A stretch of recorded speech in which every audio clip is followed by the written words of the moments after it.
Do you mind if I ask some questions about Go right ahead. order? I know a little about computers, not a lot, but a little. And I know there are computer programs that write very complicated, very ordered programs that do things, extremely ordered.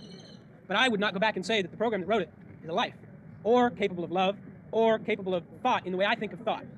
I have seen order that is caused by seemingly disorder or random occurrences. I've seen order that doesn't necessarily come from a cogent willed source. And I've seen order come from a cogent willed source that was very evil, or you would define evil. So, first of all, I would contend that I've seen, or I think I've seen order from chaos, and I know I've seen, or at least I like to think I've seen, order from what you would dictate as evil. So is it order from chaos? And if it's order only from order, why does that necessarily imply a good entity that created this order? Okay, I have strong disagreements with one point, and I strongly agree with your second point.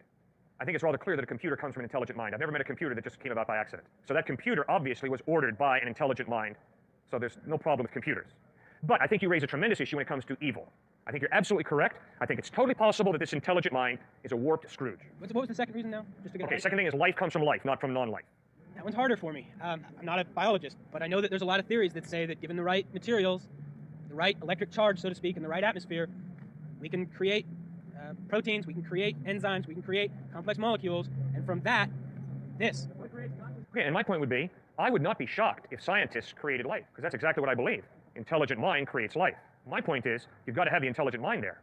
You don't just have life coming out of non-life by accident. You don't think it's possible, even remotely possible, even infinitesimally remotely possible, that in some primordial pool, a lightning strike struck a complex of molecules that created an enzyme that then allowed us to evolve into this over billions of years? Anything is possible. Possible. Correct. Okay. Anything is possible. But more probable for the God? Exactly. You see, for me as a thinking human being, the question is, what is most plausible in light of the evidence? Third point was? Third point was moral absolutes. I don't have a counter for that. Although this young man didn't have a refutation for Cliff's argument about moral absolutes, I believe it is one of the strongest arguments to show that God exists. The moral argument is powerful because it points to something every person already knows at the core of their being. There is such thing as objective right and wrong. If objective morals exist, they must come from an objective moral lawgiver higher than us, not from human opinion or culture. Without God, right and wrong would be nothing more than personal preference, yet we all recognize that some things like murder or lying are always wrong, and things like love or justice are always good. That shared moral awareness points to a creator who has written his law on our hearts. Fourth point was love.